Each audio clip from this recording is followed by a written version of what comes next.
प्यारे बच्चों, आज हम एक समान रूप से आवेशित गोलीय कोष के कारण वैद्युत क्षेत्र की तीव्रता का अध्ययन करेंगे। मान लिया ये R त्रिज्या का एक गोलीय कोष है जिसपे आवेश का वितरण समान रूप से है। इस गोलीय पृष्ठ का जो पृष्ठीय आवेश घनत्व है वो सिग्मा है। इस गोलीय कोष के कारण हमें वैद्युत क्षेत्र ज्ञात करना है। अब वो क्षेत्र या तो पृष्ठ के अंदर भी हो सकता है और एक पृष्ठ के बाहर भी हो सकता है। तो यहाँ पे दो केस बनते हैं। सबसे पहले हम गोलीय कोष के कारण के जो बाहर के बिंदु है उस पे वैद्युत क्षेत्र की तीव्रता ज्ञात करेंगे। तो गोलीय कोष के बाहर वैद्युत क्षेत्र क्या होगा, इसके लिए हम मान लेते हैं कि स्मॉल r डिस्टेंस पे एक बिंदु P है।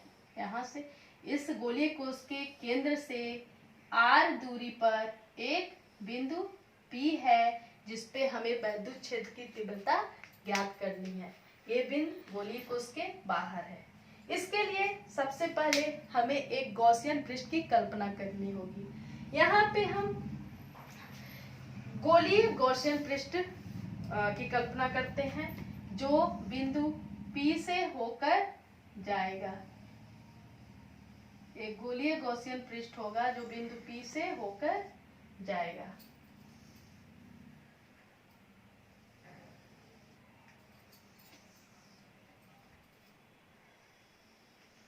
ये गोलीय गॉसियन पृष्ठ है जो बिंदु P से होकर जाएगा। इस गोलीय कोष के कारण जो बिंदु P पे जो वैद्युत क्षेत्र का जो दिशा होगी, उस ये जो त्रिज्य रेखा को अगर आगे बढ़ाया जाए तो उसी दिशा में ये बाहर की ओर होगी।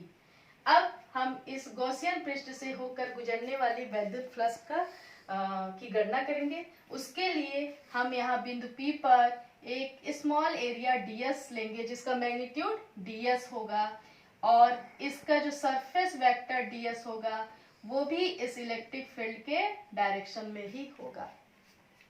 ध्यान दें कि इस गोलीय कोष के किसी भी पॉइंट पे आप देखेंगे तो जो इलेक्ट्रिक फील्ड है और जो ds वेक्टर है वो दोनों सेम डायरेक्शन में होंगे, अर्थात उनके बीच का जो एंगल होगा 0 डिग्री होगा।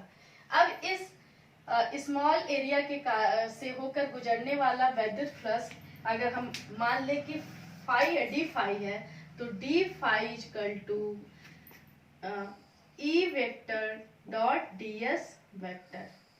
पूरे इस गोलीय सरफेस, ये जो स्फेरिकल सरफेस से होकर गुजरने वाला वैद्युत फ्लक्स निकालना होगा तो हम इसे इंटीग्रेट करेंगे। तो फाई इक्वल टू हो जाएगा सरफेस इंटीग्रल, यहाँ पे क्लोज सरफेस इंटीग्रल होगा और ई वेक्टर डॉट ds वेक्टर,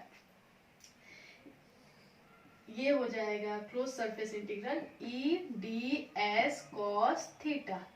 चूंकि वेक्टर E और ds में जो एंगल है 0 डिग्री है तो ये हो जाएगा ई ds cos 0। cos 0 की वैल्यू 1 होती है, since cos 0 is 1, this imply phi equal to closed in surface integral E ds। अब इस पूरे गोलीय कोष पे जो इलेक्ट्रिक फील्ड इंटेंसिटी है वो परिमाण में बराबर होगी, मीन्स कांस्टेंट होगी, इसलिए इसको हम इंटीग्रेशन साइन से बाहर निकाल लेते हैं। ये हो जाएगा ई क्लोज सरफेस इंटीग्रल ds और ये क्लोज सरफेस जो इंटीग्रल ds होगा वो पूरे इस गोलीय कोष का वक्र पृष्ठ होगा और हमें पता है कि गोले का वक्र पृष्ठ 4 पाई r स्क्वायर होता है। तो ये फाई इक्वल टू हो जाएगा e 4 पाई r स्क्वायर। लेकिन गॉस के नियम से हमें पता है कि phi equal to q upon epsilon naught. अब इक्वेशन 1 और 2 से हो जाएगा e 4 pi r square equal to q upon epsilon naught. तो e इक्वल टू हो जाएगा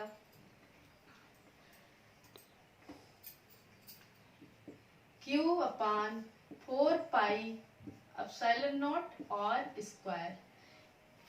ये इस इक्वेशन को आपको देख के ऐसा प्रतीत होगा कि गोलीय कोष के बाहर जो कोई भी बिंदु P है उस पे गोलीय कोष इस प्रकार एक्ट करेगा कि मानो उसका जो संपूर्ण आवेश है उसके केंद्र पे हो। ये देखिए, क्योंकि हमने केंद्र से दूरी मानी थी r², जो r² पे डिपेंड कर रहा है, तो ऐसा लग रहा है कि जो भी इस पे आवेश है वो इसके केंद्र पे हो। अब चूंकि इसका गोलीय कोष का जो पृष्ठीय घनत्व सिग्मा है, तो Q इक्वल टू हो जाएगा सिग्मा इंटू इसका इस गोले का वक्र पृष्ठ, और इस गोले का r त्रिज्या के गोले का वक्र पृष्ठ हो जाएगा 4 पाई कैपिटल r²। तो ये जो है इसमें हम रख दें तो E इक्वल टू हो जाएगा सिग्मा 4 पाई कैपिटल r² अपान 4 pi epsilon naught small r²। 4 पाई से 4 पाई कैंसिल, और E इक्वल टू आ जाएगा sigma capital r² upon epsilon 0 small r²। ये गोलीय कोष के कारण कि उसके बाहर के क्षेत्र में कोई भी बिंदु P है उस पे वैद्युत क्षेत्र की तीव्रता होगी। चूंकि वैद्युत क्षेत्र का जो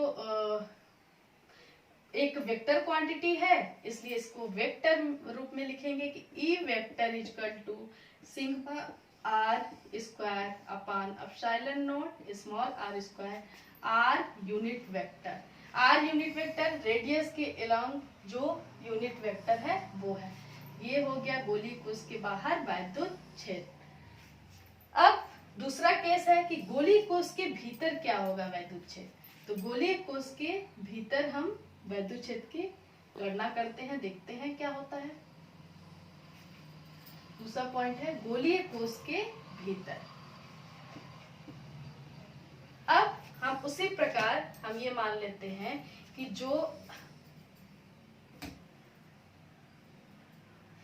गोलीय कोष के अंदर सपोज करो कि r दूरी पर एक पॉइंट P है जिसपे हमें वैद्युत क्षेत्र ज्ञात करना है।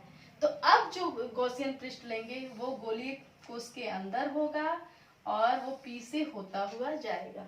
चूंकि इस गॉसियन पृष्ठ के अंदर इनक्लोज्ड जो चार्ज है वो 0 है, तो इससे होकर जो वैद्युत फ्लक्स होगा वो 0 होगा, और हमें पता है कि वैद्युत फ्लक्स क्या हो जाएगा E 4 पाई r², जो सिमिलरली जैसे हम बाहर के उससे निकाले थे सरफेस से, वैसे ही अंदर के गॉसियन सरफेस से होके अगर E 4 पाई r² होगा, और ये हो जाएगा फाई, और फाई क्या है Q upon epsilon naught, since Q equal to 0, तो E 4 pi r² equal to 0 हो जाएगा।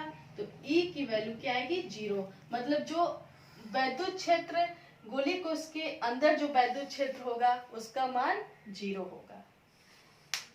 Thank you.